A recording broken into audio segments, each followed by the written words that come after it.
का चिंता ही रहेगी या कबीर साहब की बात को हम माने।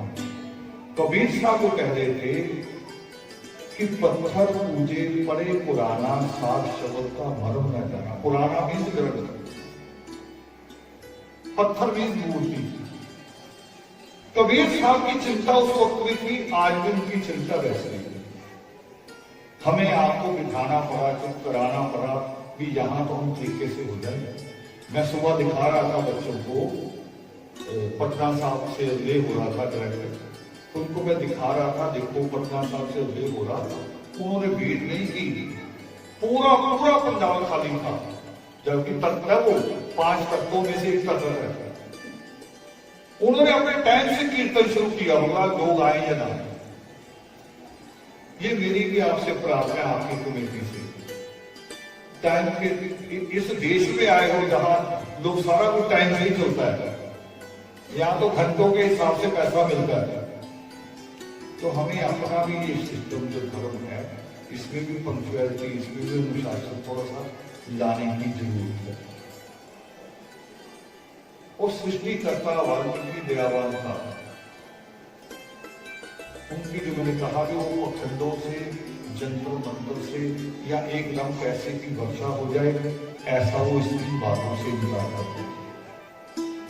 वो कहते पुरुषार्थ करो, मेहनत करो, जो चाहो वो प्राप्त करो।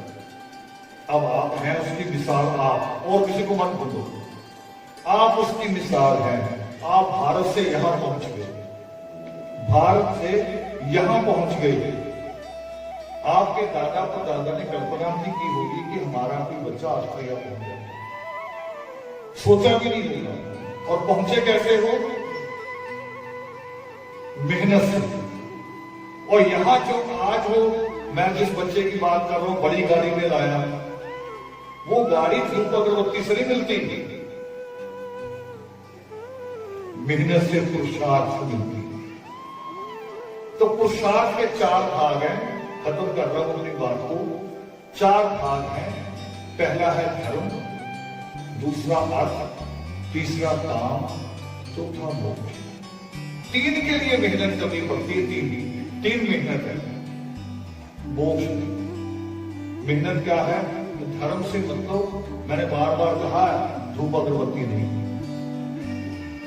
नित्य में श्लोक आता है कि पाना आत्म ज्ञान कर अडम्बरों का क्या काम, एक कोना ही बहुत है बस करने को। महात्मा रावण कहा करते थे, यही बात मां सुजाता ने महात्मा बुद्ध को भी कही कि उस ईश्वर को याद करने के लिए कोई थालियां से जाने की जरूरत नहीं है। और ये बात गुरु नानक देव जी ने भी कही, उनकी आरती है भवखंडना कली आरती। वो कहे तुम्हारी इतनी सी धूप, इतनी सी अगरबत्ती इतने बड़े ईश्वर के पास पहुंच जाती होगी, कैसे पहुंचती होगी? वो कह रहे करना तो पर्वत जितनी बड़ी धूप बना, शायद पहुंच जाए। और नहीं तो मन से धूप, मन से धूप लगा तो वहां पर पहुंचना उसकी गारंटी है। आपकी आवाज, आपका दुख वहां तक पहुंचना उसकी गारंटी है। जिसको हम योगिमा में पढ़ते हैं कि थाली लेकर आपकी बीच में वंदना हो, प्रसाद तेरा गुणगान है और संगत के थाली लेकर हाथ की। मैं मुसलमान को देखता हूं ट्रेन में चलते हुए, जब उसकी नमाज का समय होता है तो उसके पास ना मस्जिद होती है, ना कोई चित्र होता है, ना कोई अगरबत्ती, ना कोई कपड़ा होता है उसके पास। उसी कपड़े को बिछाता है, बस वो चुनता क्या है कि मक्के की तरफ मुंह करता है, बस इतना। और हम लोग ट्रेन में बैठे होते हैं पैर उठा के, कभी कभी जिनको सिर झुकाता है हमारे पैर उठते हैं, और उसको हमारे पैरों से कोई मतलब नहीं। उसकी आस्था इतनी मजबूत होकर मैं मक्के की तरफ सोच रहा था, किसके पैर है उसको इससे कोई मतलब नहीं। तो वो उसके लिए आडंबरों की जरूरत नहीं है। तो धर्म, तो जिसको धर्म कहते हैं सृष्टिकर्ता वाल्मीकि दयावान, वो धर्म है सीखना। सीखना अमृत का और क्या है? शिक्षा का। शुरुआत बिगिनिंग एजुकेशन की, वो करोगे तो अमृत तक पहुंच जाओगे।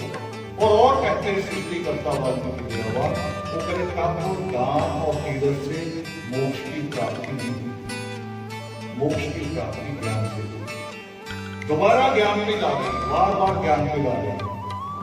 समय रहेगा अगली बार कभी इसमें विस्तार से बात होगी इन विषयों में। तो तीन चीजें हैं। धर्म वो नहीं है जो तिलक लगाना सोचे धर्म, ये सिर ढकना कोई धर्म है, अब कोई कह रहा सिर नहीं ढकना धर्म है, किसी झगड़े में पड़ जाएंगे। कोई कह रहा जनेऊ पहनना धर्म है, कोई कह रहा कृपान पहनना धर्म है। ये धर्म नहीं है, ये ड्रेस है, ये ड्रेस कोड है। धर्म तो हमारे अंदर होता है कि मैं आपके साथ कितनी ईमानदारी से पेश आता हूं, धर्म ये है। मेरी बातों में कितनी ईमानदारी है, कितनी बेईमानी, वो मेरा धर्म है। और वो आता है हमारी माँ दादी नानी की शिक्षा में। वो हमें सिखाती है जी कहना जी ना, वो सिखाती है, वहां से हम सीखते। तो इन बातों से सृष्टिकर्ता वाल्मीकि दयावान की शिक्षाओं को हमें अपने अंदर उतारना चाहिए। अब मैं इनको सिंपल कर देता हूं, साधारण। धर्म को भी, अर्थ को भी, काम को भी साधारण शब्दों में क्या देता हूं। अर्थ कहते हैं इकोनॉमी, कमाना। इनको सिंपल कर देता हूं। पहले पढ़ाई, फिर कमाई, फिर सगाई। ये सीधे वो बताओ जीवन इस तरह से होगा, सही नहीं होगा? या पढ़ाई छोड़ के, कमाई छोड़ के सीधी सगाई कर दे तो जीवन खुश होगा? हो सकता है। करते हम ऐसा ही है। लड़का कुछ करता हो ना करता हो, हमारी मां कहती ना ना पड़ोस वालों के यहाँ बहू आ गई, हम भी लाएंगे। ये छम छम हमारे यहाँ की होनी चाहिए। पर परमात्मा वाल्मीकि दयावान ने क्या कहा जीवन की? पहले पढ़ाई, फिर कमाई, फिर सगाई। जिसकी तीनों चीजें पूरी हो उसको मोक्ष मिल गया कि नहीं मिल गया? कोई इच्छा बची नहीं। मोक्ष का अर्थ यही है जहां मोह का विषय यानी इच्छाओं का नाश हो जाए, इच्छाएं जहां खत्म हो जाए, उसको कहते हैं मोक्ष। तो जिसकी पढ़ाई बहुत अच्छी हो, कमाई बहुत अच्छी हो, परिवार अच्छा हो, उसकी इच्छाएं खत्म होगी कि नहीं होगी? इच्छा बची नहीं। और जिसकी ये चीजें पूरी नहीं, उनकी तो 90 साल की दादी भी मरना नहीं चाहती। वो करी दादा 2 दिन और दे दे, मेरे नलायक बच्चे हैं, इनको थोड़ा ठीक होते देख लो। वो फंसी रहती है। तो ये है सृष्टिकर्ता वाल्मीकि दयावान की शिक्षाएं।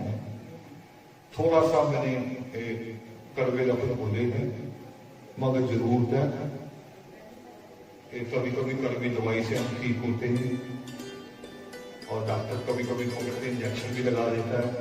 हम कितना भी चीखते रहे, उसे पता भी इसलिए ठीक होना है।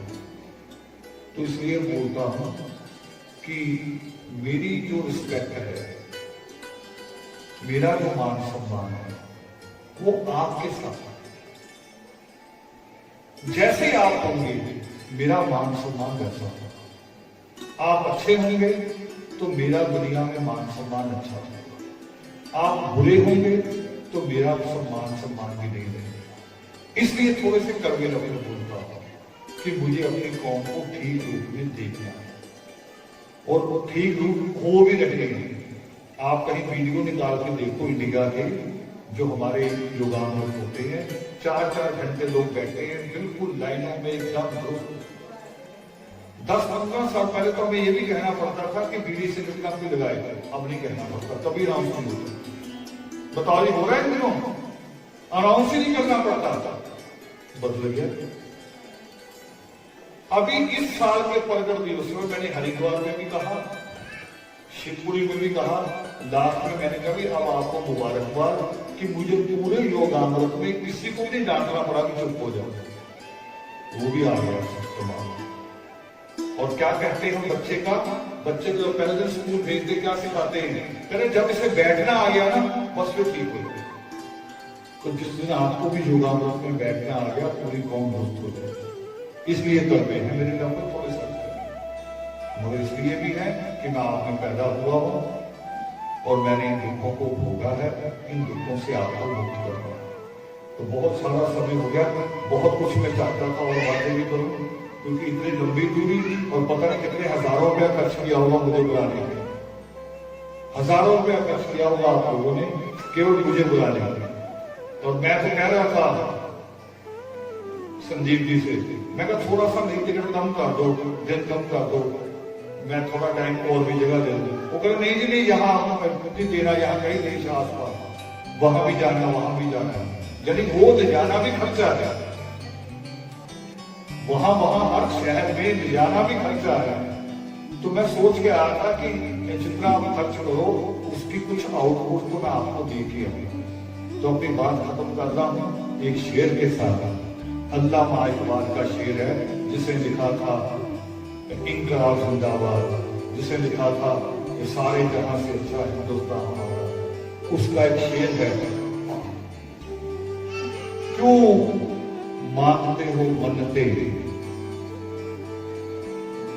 अल्लामा इकबाल कहते हैं, क्यों मांगते हो मन्नते औरों के दरबार में जाकर।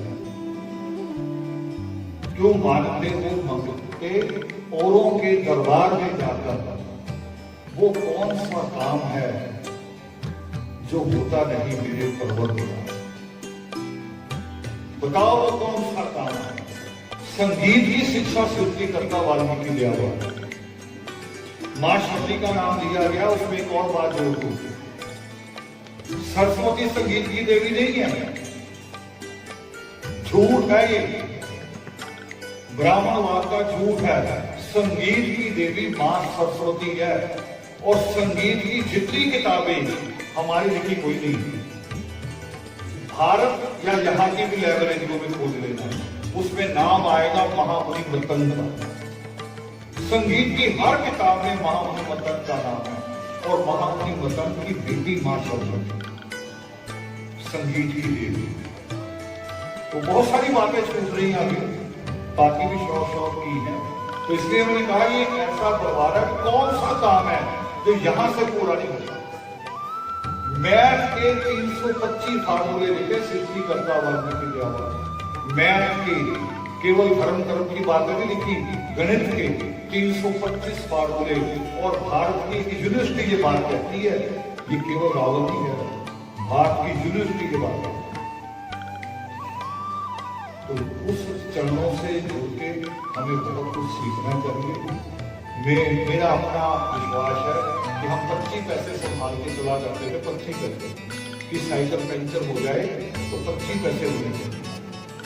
मगर आज उस परमात्मा की इतनी कृपा है कि मेरे ब्रीफकेस में, मेरे बैग में कितने देशों की और देश की कितने 2-2 महीने 4-4 महीने पहले पड़ी रहती है कि आपने वहां जाना है, कितने आपकी आ रहे हैं।